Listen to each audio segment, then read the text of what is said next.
incarcerated in the United States than all of the industrial countries in the world. And that reality impacts in ways that we have yet to imagine. This prison industrial complex has become so insidious that it has swallowed up whole communities.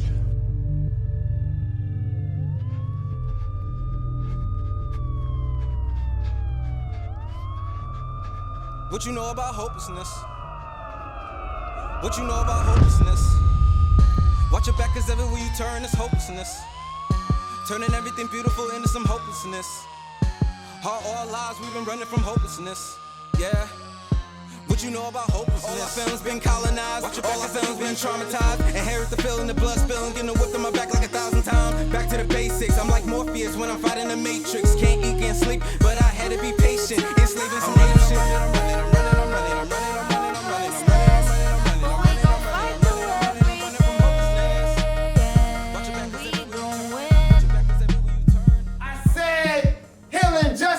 Our strategy, responding to historical tragedy. Now we all in the building. They gonna be mad at we. Holla.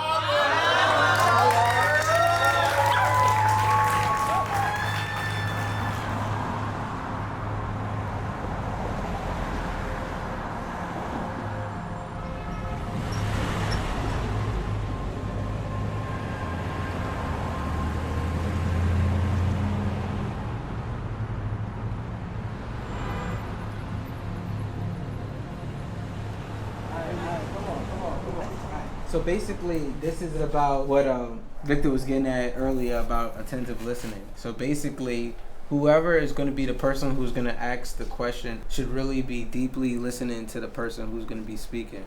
And you can't be talking about anything else, not even commenting about something they said. And if they didn't even say anything after you asked them a question, it's okay. It's okay to give them space. It's okay to let them be quiet and do whatever they want to do and speak how they feel. All right, the first question A is asking B is, who are you? Corey from Queens. I'm 35 years old. I'm formerly incarcerated. I'm black. I'm Mississippi Delta. And saying that a different way is connected to like deep social exclusion. And from a spirit that's trying to run towards freedom, that's trying to like find liberation.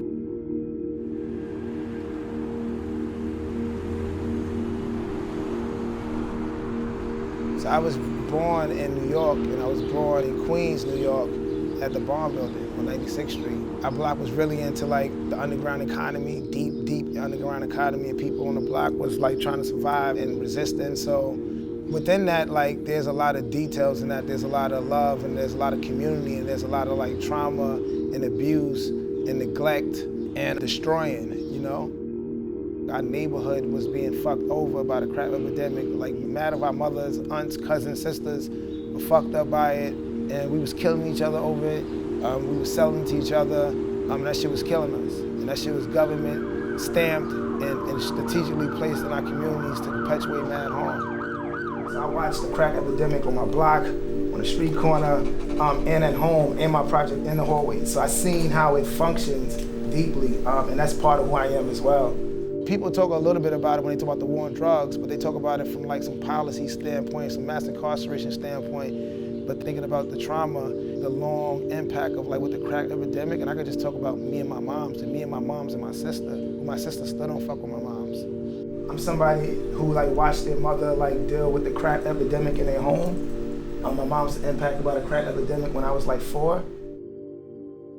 My mom was, you know, she was using drugs from the 80s to all the way 2002, so about 20 years. Like my first 21 years, my mom was using drugs, crack cocaine. There's like real moments tapping into like deep humanity, like moments like when my moms and me go to bed in like our little basement, and like I wake up at like 2 o'clock and she's gone.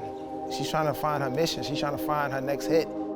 At like 9, 10, I had to like figure out what it means to be human. Like my mom's not here, I gotta wash clothes, or I gotta like wear the same clothes, and I gotta meet my friends and like on the block 10 minutes from now because we about to walk to school together, and then I gotta be in classroom and figure out how to be a student in classroom.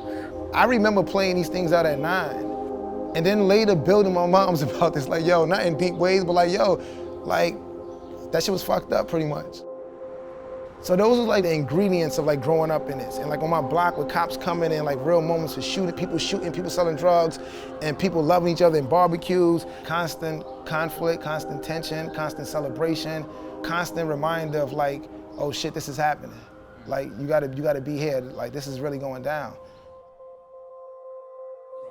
I'm from mad music, mad hip hop. I'm from mad like Mary J. Blige, Mother on Sundays screaming to the top of our lungs. I'm from a lot of church too. I grew up with a lot of women, a lot of strong women. I go like no mad times where like mom's just doing mad drugs and I'm just like figuring out what I'm gonna eat at night. Figuring out like I'm gonna get this money, all this, so many crazy things. My mom was on drugs, so it was very hard for us to like get by. I was in foster homes. I was struggling, you know. I couldn't see a future. I couldn't see the next day. One of the major things that happened that shaped me was my dad being in jail for 25 years. Like my dad was there, but he wasn't physically there. I felt ashamed just to say like, my dad is in jail. Like my dad is looked at as a criminal, not only in my eyes because that's how society made it, but also in your eyes because that's all that we're taught. Like there was times where we have like mad months, just like no food. My mom, like right now, she got like nothing. So it's like, she collect bottles and be like, yo, what do you want? And you gotta really collect bottles to even make money. So my mom be getting busy and she be using that same money to like support my sister, like, so she just be holding it down. I didn't have a good childhood either. Like my parents were drug addicts. I wanted to be in the foster care system. We was all separated in between systems from here to Jersey to Boston. I got back to my mother's custody at the age of 12. Around that time, I was ready gangbanging in group homes. You know what I'm saying? So now it's like, it's a void. Like, this is my mom, but we don't have no connection now.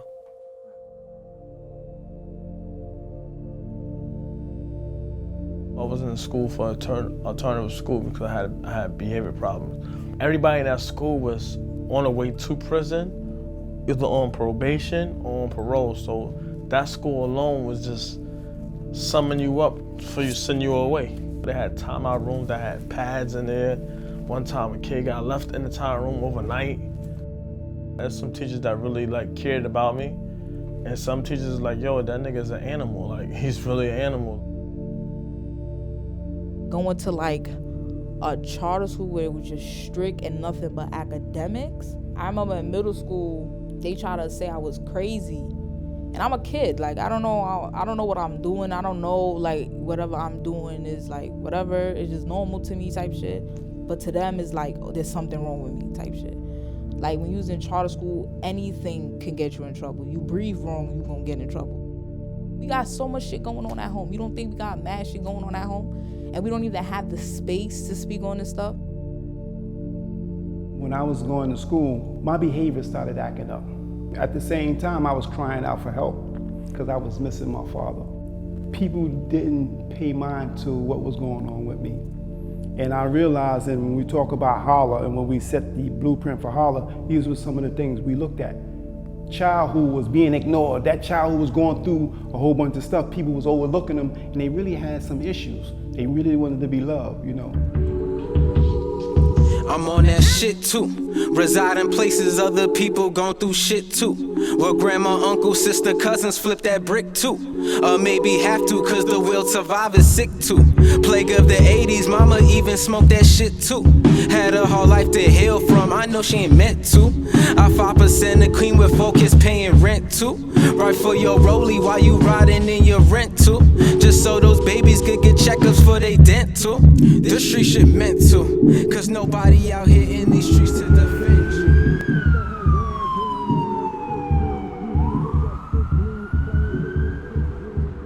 And although there was no drugs that were in my household, we walk outside and it was everything that you can imagine. People using, selling, shooting others.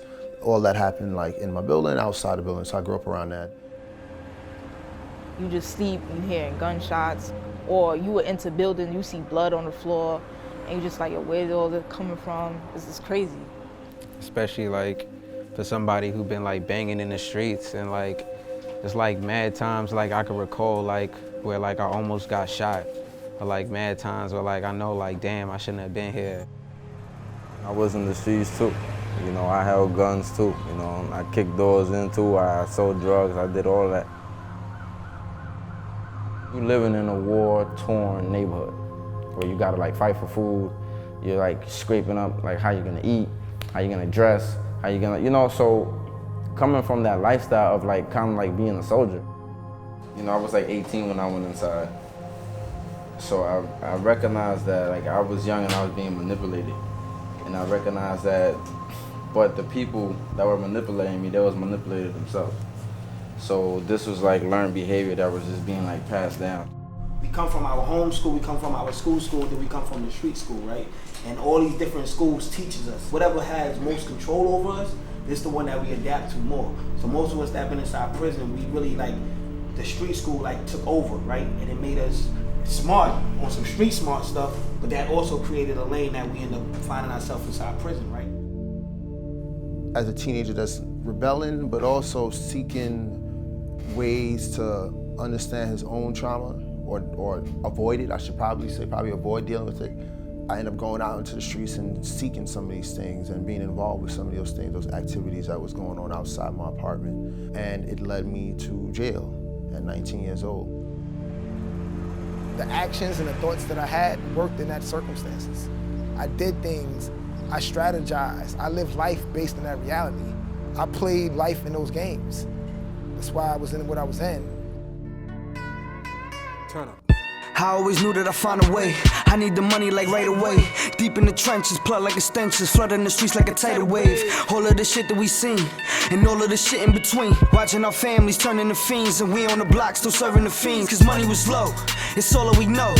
Pitch it and go, got to the top, no advances, cut out the cancer. Now I got ice like a Atlantis. I had to go beat the odds, I sleep in the car, but I gotta get mommy a mansion, yeah. Big Tony bring the bands in, yeah. 10 chains, diamond dancing, Soon as I hit the light, got it down for the night. I was fly before the flight, sit calm for the night. Sit back, enjoy your life, yeah. I can remember the times I lost my heart to the grind, yeah. Try to get right on the squad and you gon' get hit with a bomb, yeah. All of this money and violence, I had to go form an alliance with some of the flies. Think we playing, come and try it, staying ready for a riot, whoa.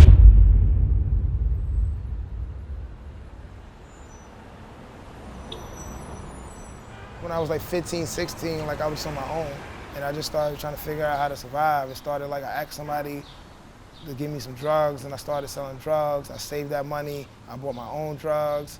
I kind of like landed in a space where like I was like in the game, and I was getting deep in the game, but like I was taking care of myself now. As I was getting deeper in the game, it came with like more stake and more pride and more ego and more street politics. And one of the things that I got into is what led me into prison.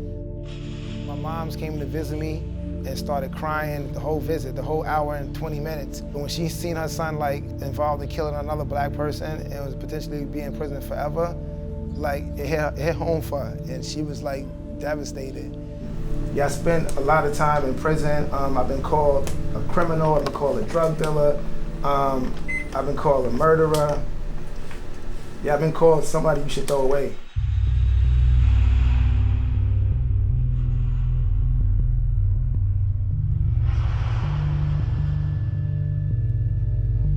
When I really felt like, oh shit, it's here.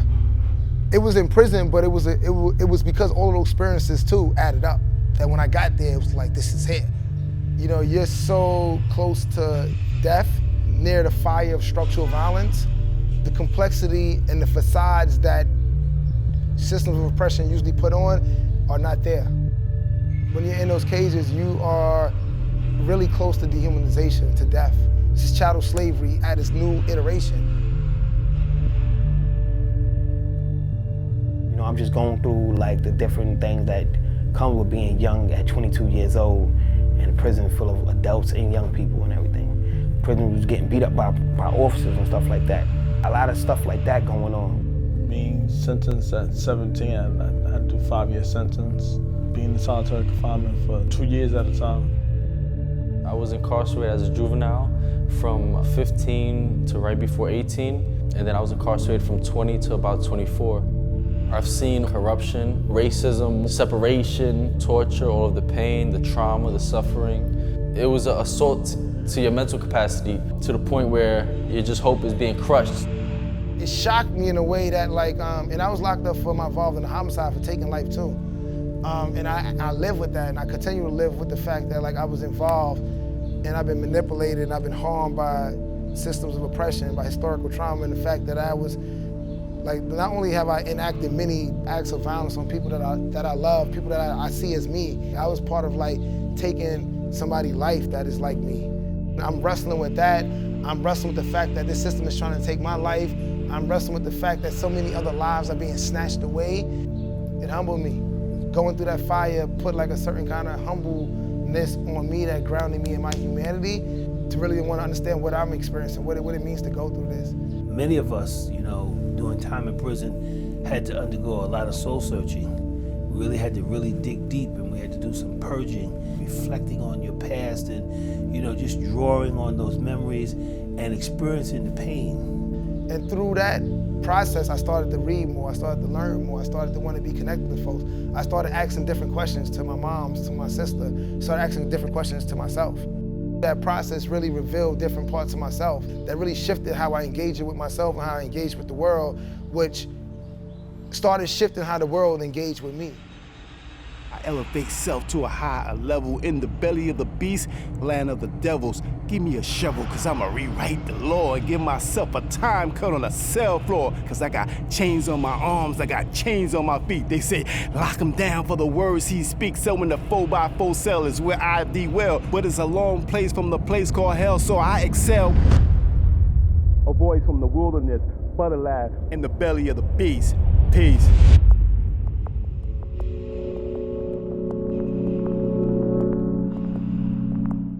People often ask me, what put you to jail? What got you to jail? And there's an instant offense, no question, no doubt, that I was arrested for. But the deeper thing is that, I began to understand, what got me there in the first place. What got me in that mind space. Nobody's child, baby, infant, or toddler is born to be going to jail, right? Nobody thinks of the baby and says, oh, look at her, she's so cute, you're gonna go to jail. No one does that, right? But there's things that happens to that person, and oftentimes they're not aware it's happening to them. When I was 25, I was really angry that I've been bamboozled. I grew up through mad, fucked up shit, systems of oppression.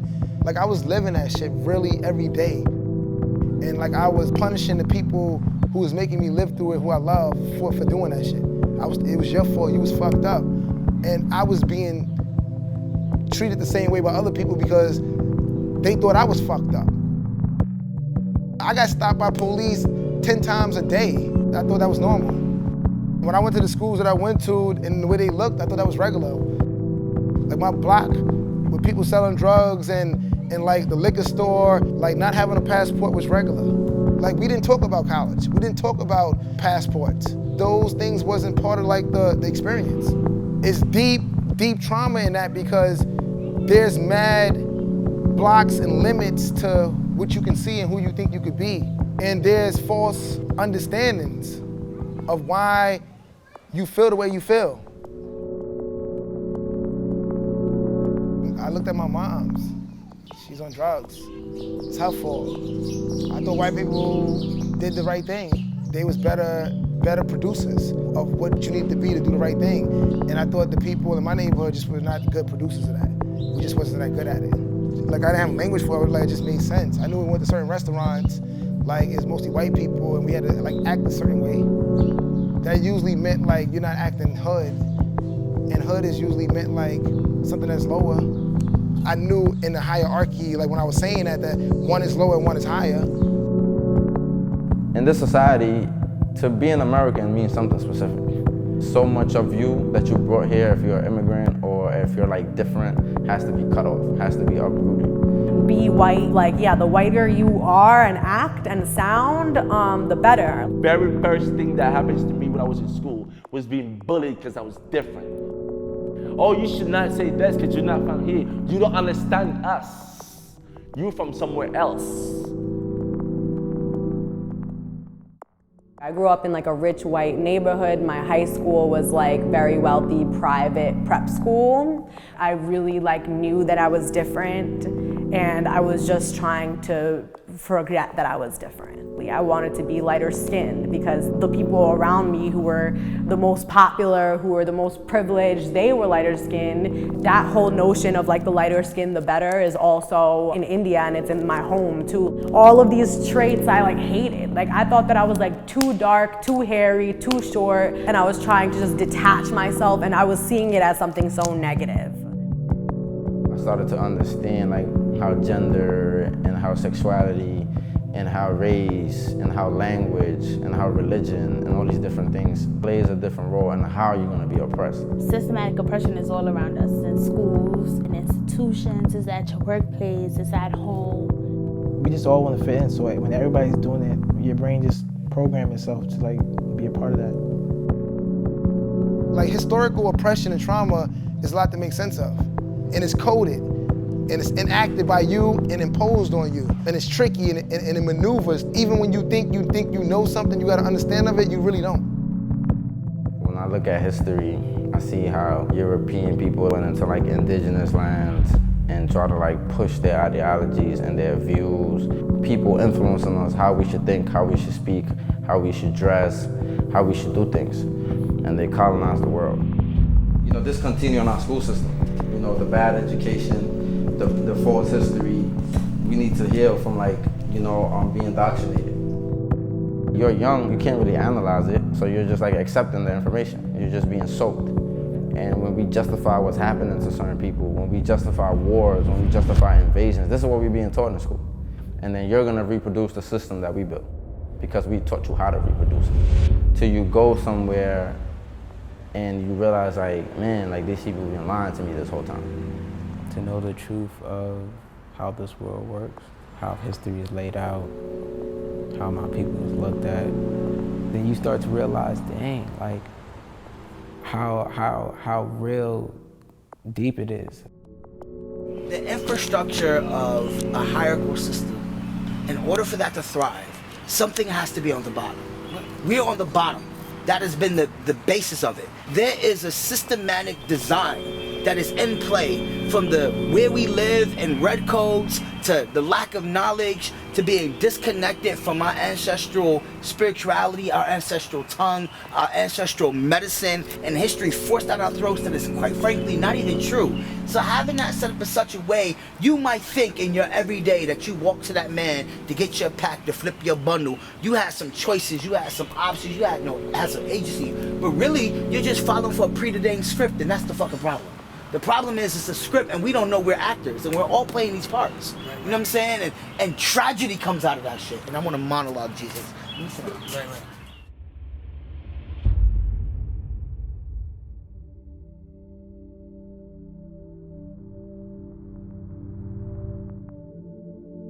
From large fields that we used to harvest and bring life to fields that, you know, we were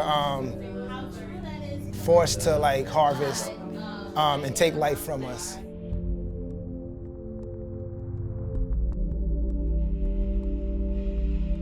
Humans can easily do the most harm to someone when that someone is a thing.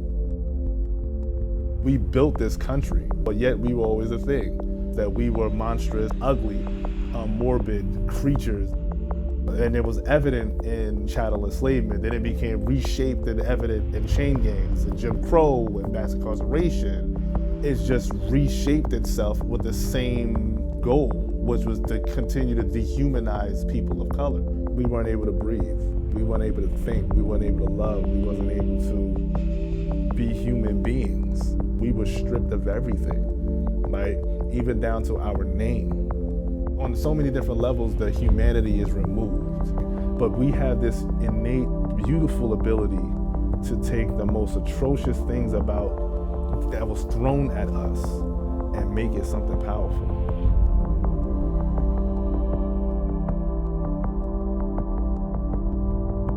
In prison, there was a lot of older brothers. Sometimes people be like, oh, you need to read this book, like Tukey Williams' book. I saw the Shakur's, so that was kind of like my process of like educating myself. So I learned about the Black Panther Party, the BLA, the Black Liberation Army. I learned about Asada Shakur, Angela Davis, you know, Huey P. Newton, all these great people. Just learning that black love and stuff like that, just love for self and love for our people and love for our history and like our ancestral background. At one point in my life, I didn't want to be African. That was a deeply stigmatized identity that like, I was ready to punch somebody in the face if you said that was me. That's how shameful that was. That's how shameful it was to be black. I've been really, last couple of years, really trying to like figure out what it means to be accountable to my ancestors and what it means to uplift my ancestors and what it means to stand on the shoulders of my ancestors and my elders. Like I really leaned into like what it means to be indigenous. Like how do African people come to this country? Like I really leaned into like that identity of being black. Like when I came out of that, I was able to like respond to like the world in a different way. Like not saying that I still don't have to negotiate being black or being African in the world that I live in, but like within my own body, it's a different negotiation. I actually run to it in my own body, and in a lot of ways I used to run away from it. For me, like learning about like all of our ancestors that pretty much put their life on the line for we could be right here. If it wasn't for them, like having that strength to keep going when things didn't look like promising, they gave their life for this, you know. It just told me that, yo, you gotta look at your people way better than what you have in the past. Paying homage, like my duty is to help my community, build my community, to take on that energy and stuff from my ancestors and like really bring it back to like to where we at right now. Understanding like that those were my people, they never like were subdued. You know, they kept fighting. Learning about it fired the light inside of me. It just sparked this movement in me. Like I felt like I had to say something because why sit here and take this when I know I deserve better? You ever tell me because I'm black I can't belong somewhere? You're not gonna tell me that because I'm too hood I can't go to university. My hoodness is me. It's who I chose to be. My ancestors who came before me tells me I belong here. We talking about indigeneity without no regulation. Culture is our education. Emotional communication. Why the billions will be embracing. This is for our ancestors. Particularly the ones that love you when they don't have to. But love you because they got you. This is for our ancestors. Particularly the ones that stand with us and plan with us. We talking about a pedagogy of patience. They still waiting for your transformation. And for us to heal from all the steel waving. And generation after generation, living out the plantation, that was for our ancestors.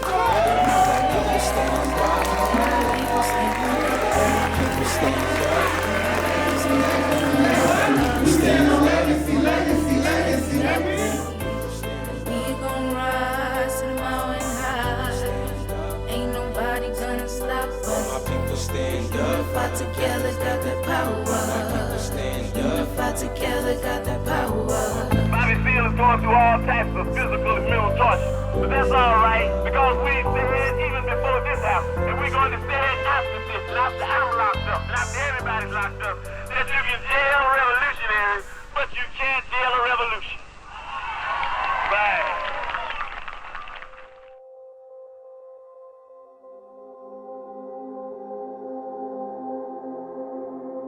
You think about it like, yo, how the fuck do I heal from this? You got mass incarceration, oppression, racism. You gotta find some type of system to grab and heal from it, because if you don't, shit's really gonna fuck you up. It's gonna fuck you up bad too. So many of us got wounds. Physical wounds are one thing, but also there's generational wounds. There are wounds inflicted by institutions that we've had to interact with, that our parents have, that our foreparents have. And not all of us are conscious of like we're wounded.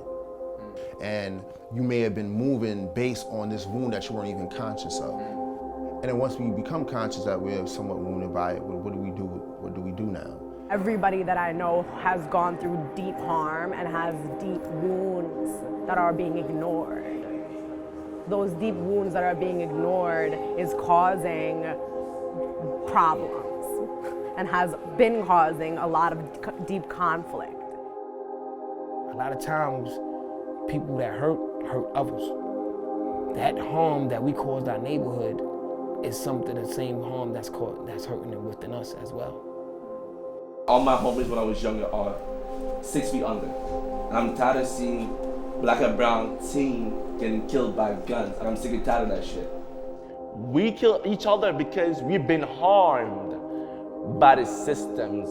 You have been harmed in so many ways. You're not realizing you're causing harm to other people because you've been harmed. To get to that more just place, we need to be healed so that we don't recreate the same wounds that we've experienced or inflicted. We have to prioritize healing. I think when we talk about oppression, we never talk about healing. We don't talk about what happens when the oppressor leaves. You know, like how do we deal with like the trauma that is left behind after like whatever the policies might change or the rules and the regulations might change out there in society and our external version. But at the same time, like the internal part of us is like still suffering from like the wounds that were inflicted.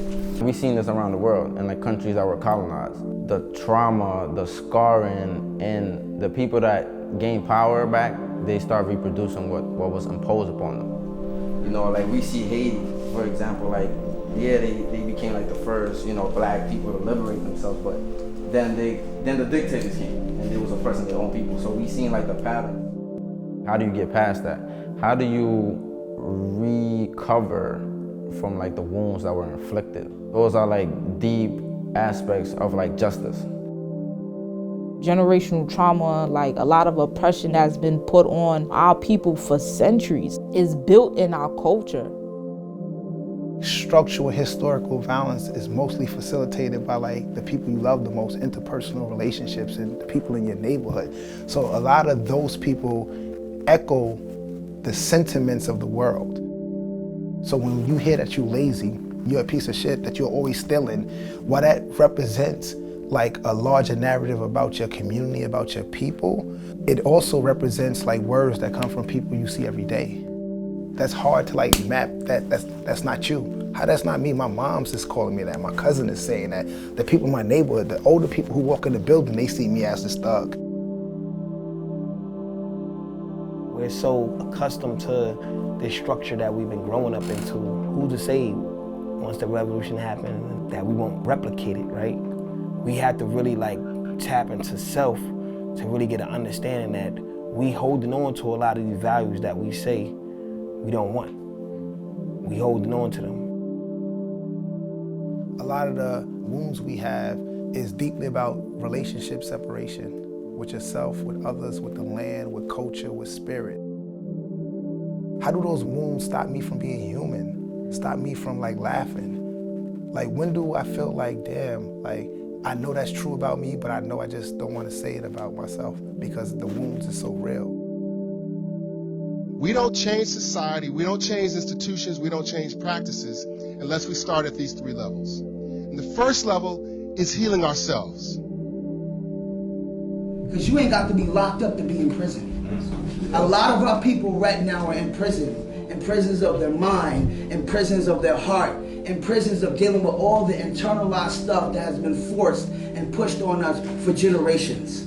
They keep us divided, they keep us confused, and they would like to keep us fighting amongst ourselves. And once we free the chains here and free the chains here, automatically the chains on this will drop.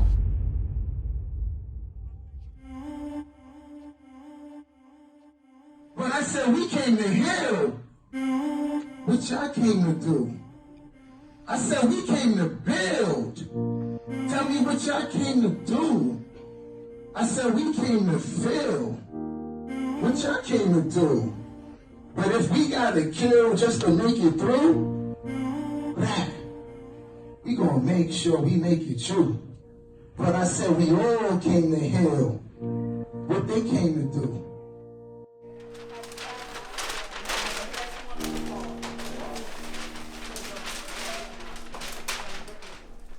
I think you're jumping right into deep organizing mode. We are deep in it. Holla was created inside Oldville Correctional Facility. Me and a few brothers, we all got together and we was just building. We all were kind of looking at each other in the same type of light, like, we threw got power, and I could tap into that.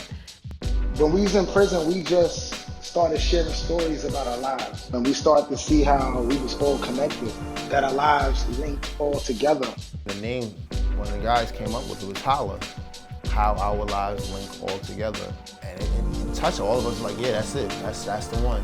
We was connecting also to some of our ancestors and elders that set the foundation for the Greenhaven think tank. We was watching videos from the Bedford Hill sisters having deep healing circles. And in that process, something powerful was happening. We started to heal.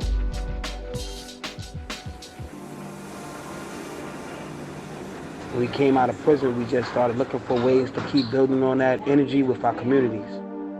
And that process reconnected us to some of our elders, to the sisters in Bedford Hills, and particularly to Eddie Ellis, who's one of the organizers at the Greenhaven think tank. And as a part of that, some of us started getting involved with the Center for New Leadership.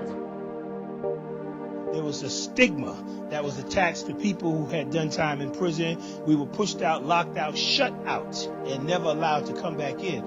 So we're not here because people invited us in or opened the door and welcomed us with open arms. We're here because we kicked the door in and demanded that we have a presence where we are. When my colleague Eddie Ellis and I came up with this whole idea about organizing formerly incarcerated people, we could have never imagined there would be professors, there would be licensed attorneys, there would be doctors and social workers, that we'd be moving policy, and that we would author books. I mean, these things at that time were beyond conception. We made a decision at a certain point in history to define ourselves and not be defined by others. So we are people who did time in prison, but we're still people. People on parole, people on probation, people who were convicted, but we're still people. We've never surrendered our humanity, nor will we ever let anyone take it away. And we started building with the center around this idea of healing. And that's when our youth organizing collective came on board and the healing justice movement was born.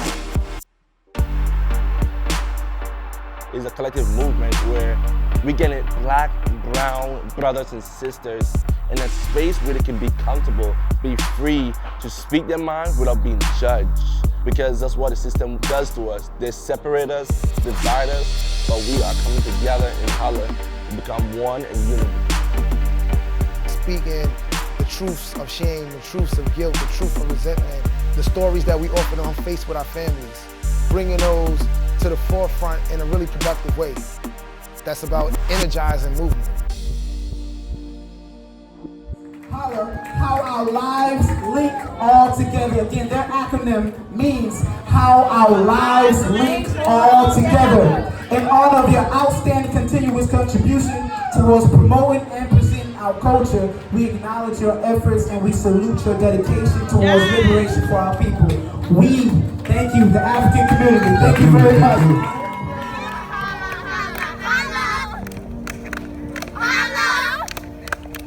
Holla. Holla. Holla. Holla.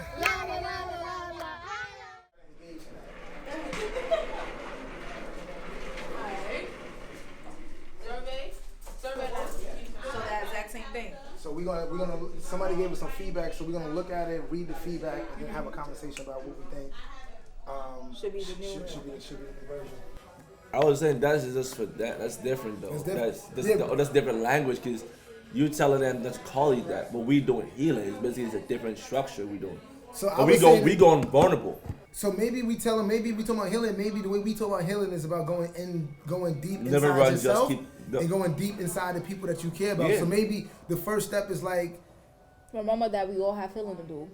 so remember that we all got healing to do. So that's Yeah, that's good. one. So bet. So remember, damn man, that's what's up. Don't forget that we all have healing to do, so get ready to get vulnerable. I like the vulnerable. Vulnerable feels like the second step. Yeah, it do. How do you ask somebody or challenge somebody to prepare themselves to go get vulnerable? That's why I said it in the first one. I know. All of our survival and all of our healing and all of our wellness is predicated on how well we can create space. Because we're about to go deep. We're about to ask each other deep questions, go deep into our honest answers, our personal stories, our identity, and I don't know you guys don't know me, so what do we need to make this space safe for us to be able to open up. Creating multiple spaces in different places to dive into rituals, to unplug from the capitalism, from hyperproductivity, from the norms of separation, from the running of vulnerability, the further pushing away of shame.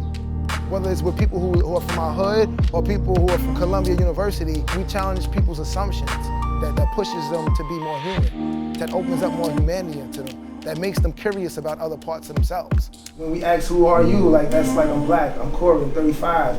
And that is true. But also, the energy, the suggestion that we're throwing into the room is that you integrate who you are, and that we use this open space to do that. So A is asking B, who do you pretend to be? And we could start now. Who do you pretend to be? I pretend to be happy with a lot of my family situations in certain moments, because pretending feels like the best thing to keep us going in those moments. And to be real would be just too painful for not only for myself but for everybody. Yeah, I'm working to gain my courage not to pretend to be that, not to put that mask on anymore. You think that you've gotten away from so many things, but then when you ask yourself that question, and it's wow, maybe I'm still pretending about certain things and didn't even realize it, you know? So that was just very dope. I really appreciate that. When we go vulnerable, when we talk about who you are and what you pretend to be, and we have we always have conversations with ourselves, but those conversations be questions that we don't usually ask ourselves, questions that we don't ask ourselves a lot. Yeah, how will we frame those kind of questions? Because they feel different to me. When we be going into them, they be damn, why haven't you asked? Why don't think about when it's hard to build relationships with my moms? When we ask those questions, those are questions that we always think about. But when we go into them, where we going when we go there? That's what I'm trying to ask. Every time when we ask those questions, we hit them where where it's hurting, where they need to heal. Oh, bet. So we're really having conversations with ourselves in places where it hurt, where guilt is at, where shame is at, where they hurt people at. Because some of the stuff that we say, particularly when we get vulnerable and we get deep and we get graphic and we be intentional, those pictures, those experiences, they remind us of our own experiences. They remind us of stuff that we've seen before, stuff that we went through, stuff that we lived, and we go there. And it's hard to keep our spirits open, let it land on your soul, and try to keep your soul open to hear. I'm here today to really, not to go off topic, but I'm here today to really share my feelings with y'all, to share my experience with y'all. Because at a young age, I didn't expect to do or see the things that I was exposed to. Because you could imagine, I came from Haiti when I was 8 years old. And when I came to Brooklyn, I grew up with my grandmother. Mother and father was never around. Father doing double life behind jail. Mom's somewhere else. So it's hard growing up. And for me to be here today actually is a real blessing that I get to share this experience with y'all. And I'm happy for y'all to share experience with me as well. When I got shot, and my daughter, she was only 4 years old, so it's I never got to really put her on the school bus when she was hurt. Stuff like that. Like he said, not being able to do things you want to do with them. That's it. I did things I'm not too proud of, you know what I mean? But it was just I grew up in a tough neighborhood. It was crazy. It's and things happen. And, but I'm alive. I got shot when I was young, 22. I got shot 7 times. I was 3 hours in the floor before the ambulance came. It took me 7 years to come around. For 7 years, I was just out of it. I forgot to also mention I was facing a lot of time. And I did a lot of time. I did 32 years. So doing it in this position was like kind of rough because they expected you to perform like an able-bodied person. And you had to do what you had to do, or you ain't eat, or you ain't get what you needed to get to survive and stuff. So you learned. But thank you for being with me, and thank you for not coming down on me for not sharing earlier.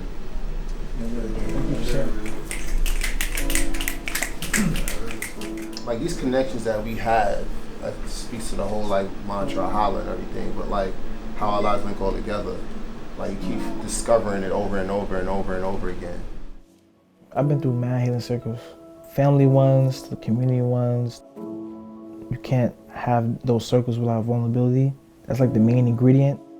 Part of the healing is like, all of us know that in some spiritual way and in some material way that we all scared and that it's hard for our humanity to be seen.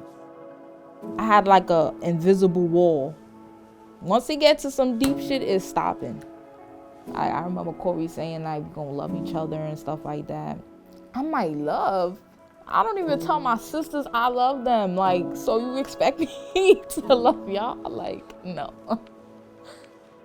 You have to break down the barriers of like, I don't want you in my business. Like, you know, do I really want to tell you I don't know if I was going to eat tonight? Like, are those things that I want to share with you? Can I depend on you to hold that? Can you really hold that space for me?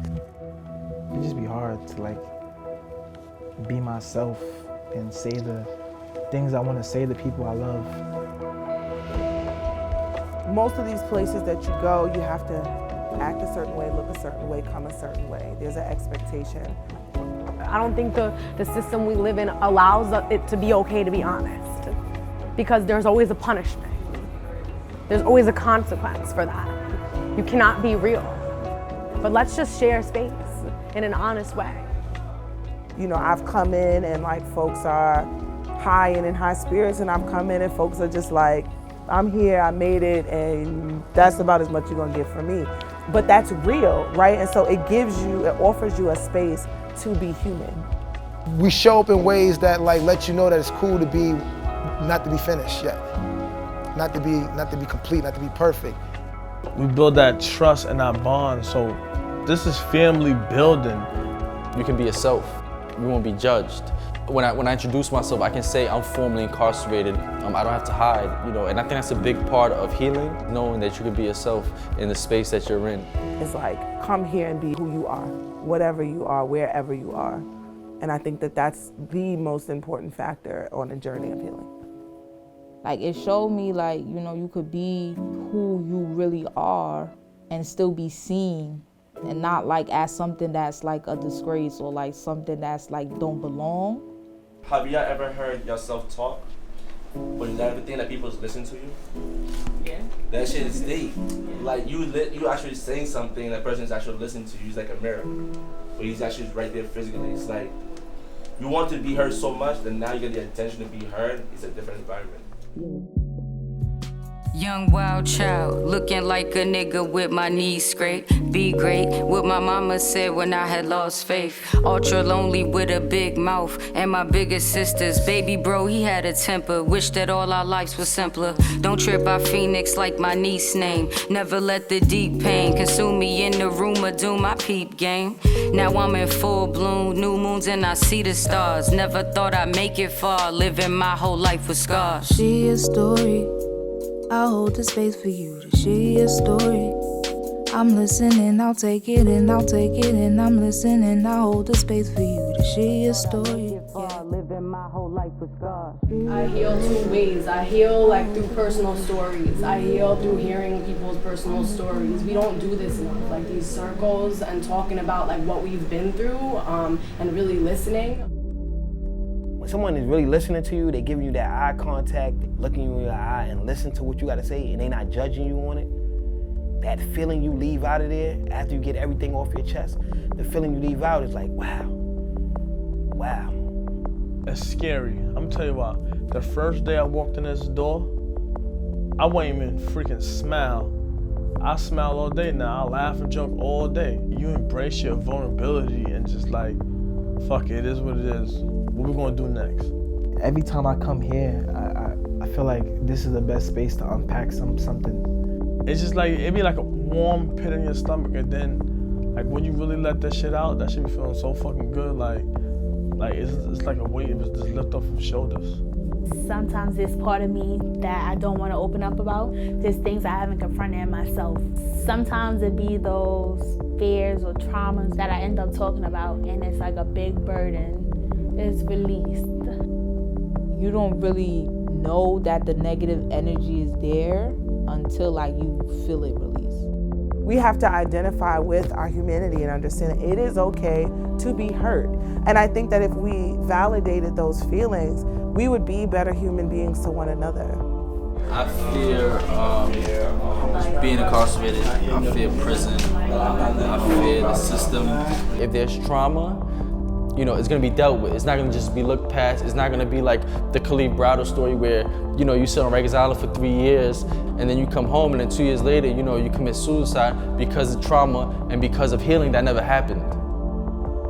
At some point, I was like really suicidal.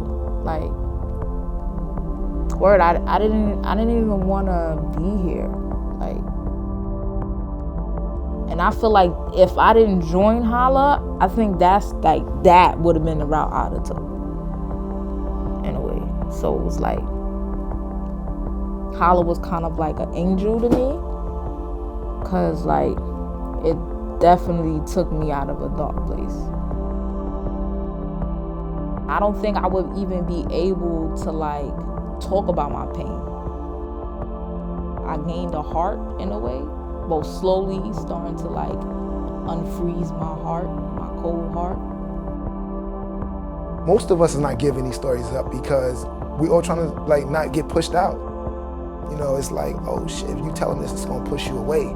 But the actual flip side of vulnerability is that like when you lean into vulnerability, it brings a different kind of like gift to the dynamic, to the relationship. You know, your mom was struggling just like mine. Like your mom was on welfare just like mine.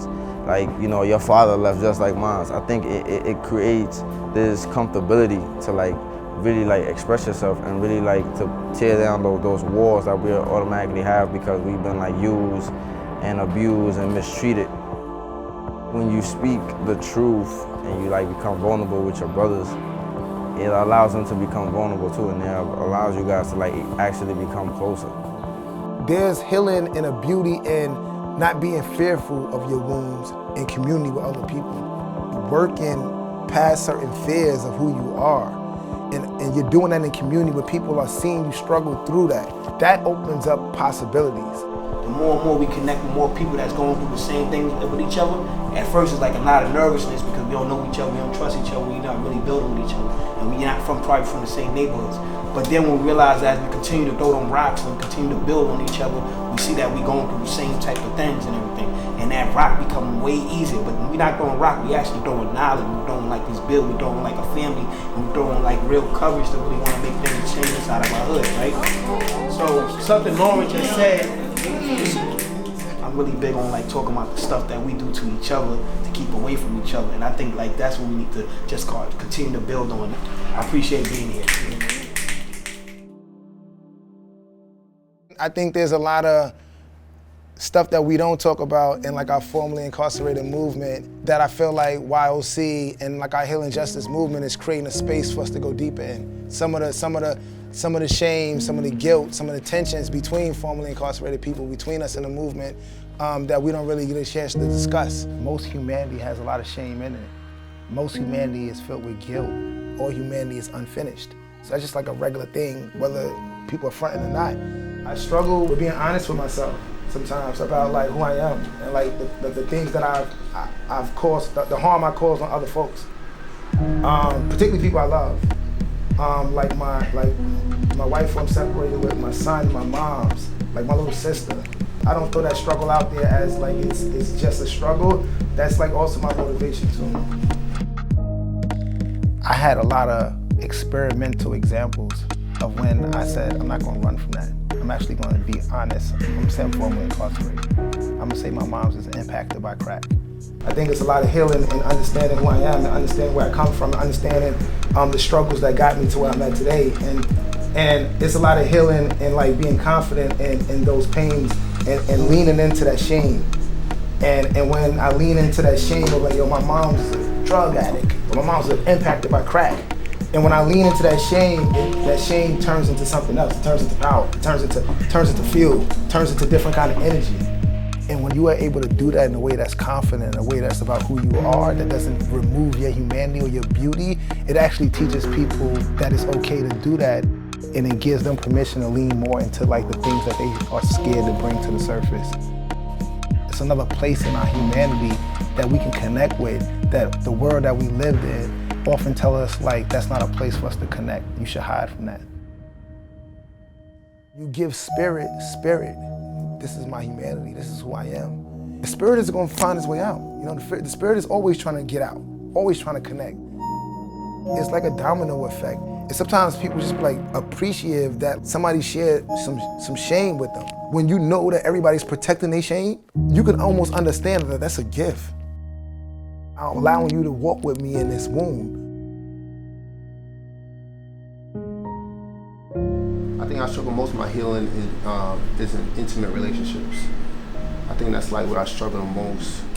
It's easier to publicly love than it is to privately love. So I think I struggle with that. You know, I'm bisexual. I came out 2017. My mom, she don't look at me, like she literally can't look at me. Like, say if I'm walking in a hallway, she wouldn't even like come out her room, she would stop. It's like definitely painful, but like, there's nothing I could do about it. I just try to find a way to understand her. Like, a lot of her childhood past, we don't know nothing about. I'm like starting to like understand like, okay, it's probably deeper than us. I'm not gonna pay you no mind because I know it's deeper than what it is. Just trying to understand like her pain to get over my pain. When I was a young girl, I used to be like stepped all over in a gendered way. And it took a lot for me to stand up for myself. It took a lot for me to be who I am today, and for me to like stop and now reflect, and when you do something that hurts me, I have to like not blame you, and I have to like look at myself and ask myself why I'm feeling uncomfortable. Like, that's really hard for me to do because I'm like, I'm not trying to go back to when I was like 12, but it's not going back to where I'm 12. I'm going forward to something else. It keeps on going around and keeps on coming back. Like, you can't have an understanding of yourself without understanding somebody else. How you come together and reach that understanding, knowing that people are different and people come from different places. What was going on in that person, what affected them, what kind of impact it had on them to make the decisions that they made. But not to sugarcoat it, not to undermine it. To understand that the men in my life have their own trauma, and that the women in my life have trauma too, and honestly, we are both perpetuating it together. Discovering that collectively through personal stories, that's very healing for me. I think the little personal stories that are not supposed to be said and not supposed to be honored, we need to be doing that radically, and every single time people are speaking how they feel. Tension and conflict is critical for love and for life. And I don't know if freedom or liberation means tension-free or conflict-free, but if it does, then that's not where I'm aiming for either, you know? But I'm aiming for like a spiritual balance and a spiritual connection of understanding and empathy that is always with the tension, that is always with our humanity, that pushes our humanity forward, that questions our humanity, that makes us ask more questions about ourselves. When I look back, I just see a long history of fucked up shit. Like, when I look back at my mom's, like, I just see like, I see histories of like a maze of fucked upness that like doesn't seem like how we can get out of it. I used to have mad resentment towards my mom, so I started to tell my moms more about this. I got to express a lot more to her, and she got to listen, and she expressed stuff to me. Part of the reason why I went to tell her that like she hurted me, because I started to think like that's gonna be really important for her to know. And I want her to like know that like I still love her despite that. That I feel like, yeah, you could have been better, but also like I wouldn't like trade you for nobody else. Like I want her to know both of those things at the same time. We also at a place right now where we know who we've been to each other, like has caused each other a lot of harm. But it's underscored by like, despite who you've been or how the world has like beat you up, I really just think you dope. Like I'm really like your fan. To love that person, to see like the beauty in them, despite all of that, and really mean that, it's just beautiful. This white supremacist environment that we live in damages our relationships. At the interpersonal level, how are we healing how we relate to one another? How are we allowing our humanity and love to show up? We need to shift from transactional relationships to transformative relationships. And transformative relationships are the kind of relationships that allow me to be more human. It allows me to be more vulnerable. It allows me to my humanity to show up. And guess what? When my humanity shows up, it gives permission for others to do the same. And as we engage in transformative relationships, we begin to change our communities and change our institutions. Healing is about your consciousness raising to a level where you can see the humanity in everyone.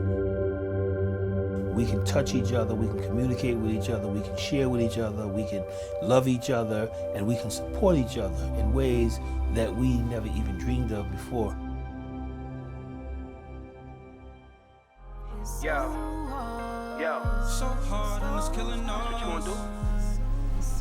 I think like I struggle the most with healing, like when Corey said, like when you just see that like huge past of like mad trauma.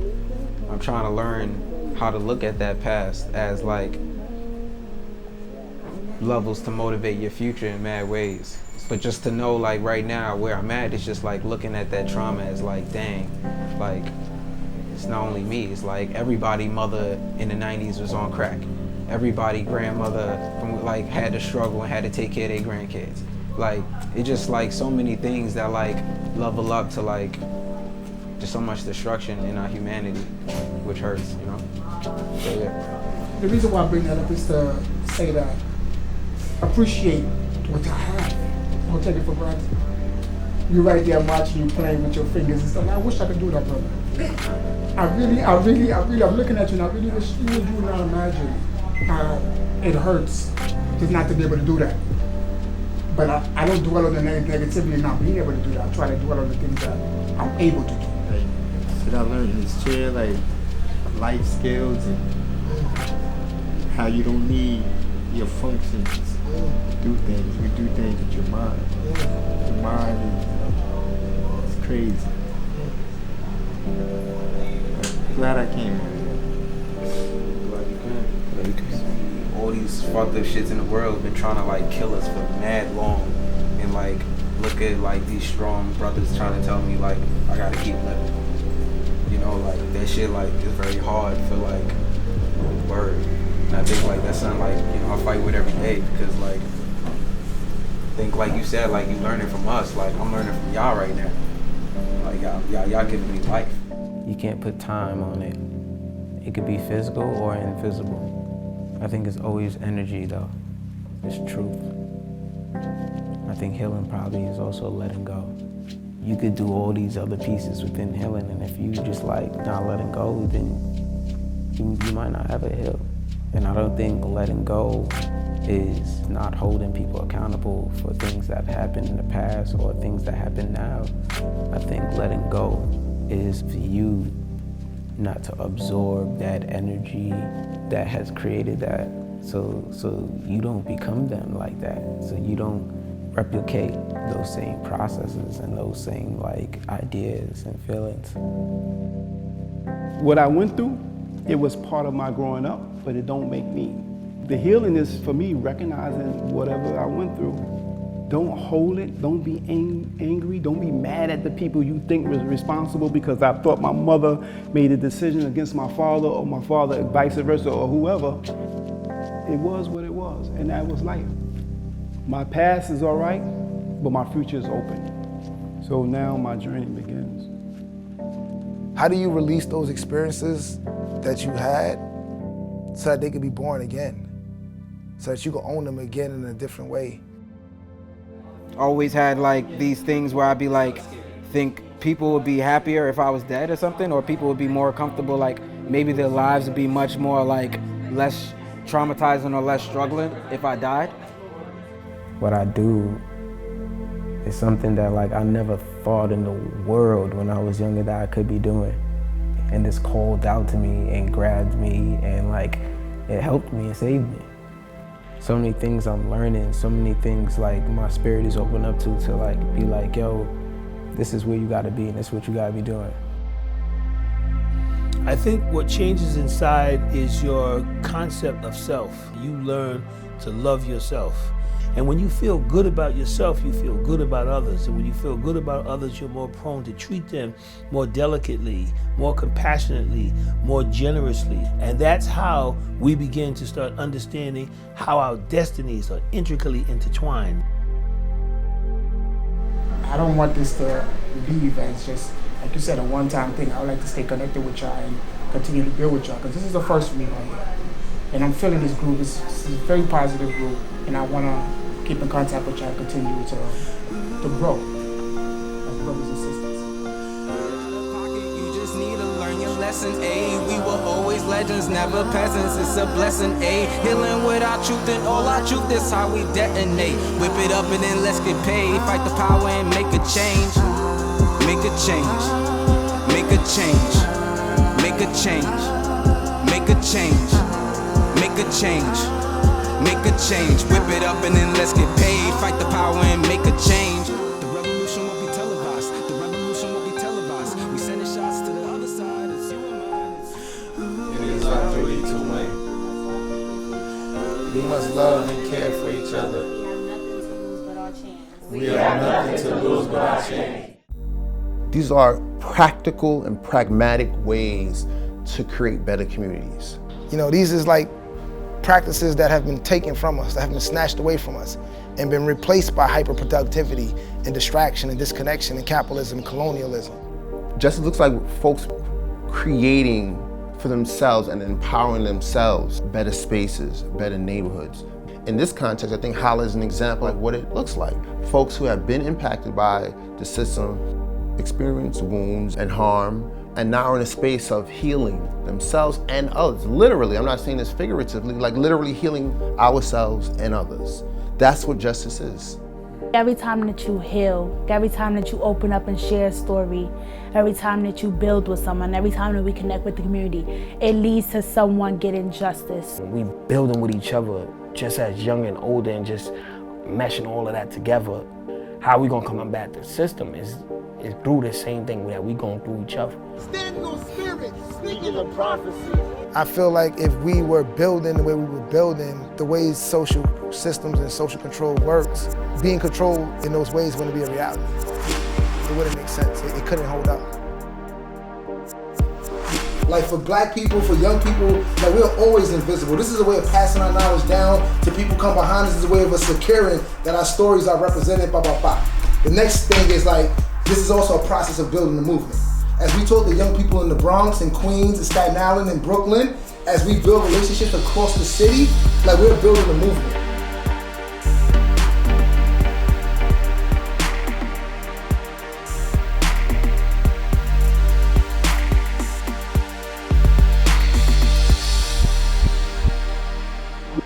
It feels just beautiful to say that there's a lot of relatives in this circle and in this room to build with, you know what I mean? In our indigenous way, we say, in Lakesh, you are a reflection of me and I'm a reflection of you. We give each other strength, you know what I'm saying? It's reinvigorating. It's like I get energy from being here, and I'm going to take this energy back to California, back to the Bay, back to our struggle.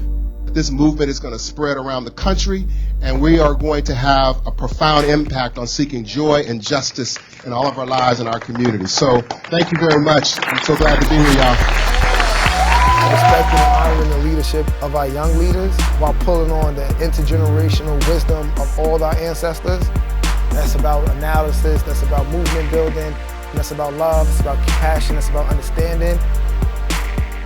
It's about a movement to change the minds, man, of a society who rejects us but know how powerful we really are. This is our truth. This is using that truth to fight for justice, to reimagine justice. Everything that we do, everything that we hold dear within all our truths is how we're gonna fight. We're trying to like create a new world, and this old system has to go. We was born into a system designed to keep us behind, but knowledge is power, keep that in mind. Pay attention to the road and the signs. You gon' shine, you gon' know when it's time. We was born into oppression, threw us in them jails, waist deep in depression. Art of deception, knowledge is a weapon. They even took that away, it costs for a lesson. School prices go up, kids don't show up. Gang signs get thrown up, progression getting slowed up. Politicians speak on it, they acting like they know us. They just wanna control us with the lies that they told us. And I don't stand for it. Every other day, got a body on the camcorder, and we don't get no damn order. And Flint ain't get no damn water. On the gram, watch another black man slaughtered. Either that or the can, they had a plan for it. They stopped slavery and opened prisons, and we all know religion causes division. You gotta see the vision and make a decision. Grew up in the streets, so the mission, they know that I'm with it. I feel like Nat Turner on the back burner, waiting for my time to rise. Started on the crack corner. We ain't have nothing but a pack on us. Police spin the block, they was trying to snap on us. Mama rent due, he try and get that stack floor, but D's caught him round the corner with that crack on him. Through the hell and rain, heard him say it won't be the same. Reason why we praise, cause we know we'll find better days. Soaring the heaven gates, and we won't be late. Soaring the heaven gates, and we won't be late. Hey yo, I'm numb to the pain, scarred by the game, reminiscing on them days like a slave locked in a cage. It's real, I just write how I feel, represent for the youngest, cause I know how they feel. All them nights, no meals, you just mad that your tummy aches, so you on the streets grinding, try and get another plate. I know, I was right there selling sour, trying to save money for some studio hours. Through the hell and rain, heard him say it won't be the same. Reason why we praise, cause we know we'll find better days. Soaring the heaven gates, and we won't be late. Soaring the heaven gates, and we won't be late. What you know about taking losses? If the defense clip your mans, you gotta change your offense. Enslaved people still line, it's just a different auction. Switch the whips, the nightsticks, a metal guarded fortress. Every block stay cautious, spiritually it gets me nauseous. Fighting off darkly forces, knowing to press my conscience. Knowing this life ain't awesome, skips what's important. Crack came in handing every black person a coffin. Fear to lay my offspring, I see death often. Babies having babies, government will preach abortion. 1 meal a day, I portion like 3 courses. To break it down, Chuck Norris, you gotta be a tourist. We adapt and fit resources. Watch our kids, we passing torches. If we ever get endorsements, fuck them up on college courses. Yes, the process metamorphed this legacy, the only fortune. Jealousy is not important. What for all to split our portions? I'm just trying to stay alive. I'm just trying to survive.